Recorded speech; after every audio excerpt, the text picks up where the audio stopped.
अस्सलामुअलैकुम बच्चों, कैसे हैं आप सब लोग। उम्मीद है कि आप सब ठीक होंगे और बहुत बहुत मजा कर रहे होंगे। तो बच्चों, आज मैं आपके लिए बहुत अच्छी नज़म लेकर आई हूँ और नज़म का नाम है हाथी।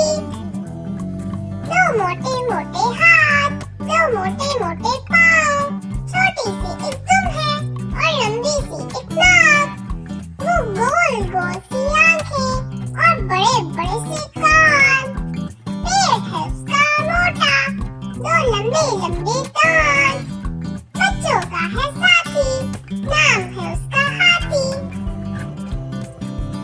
चले एक दफा फिर पढ़ते हैं।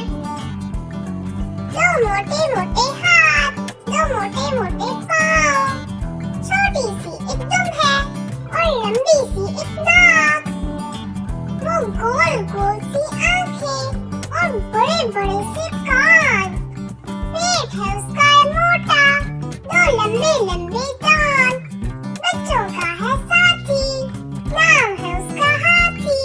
तो बच्चों, आपको ये नज़म कैसी लगी मुझे बताना मत भूलिएगा।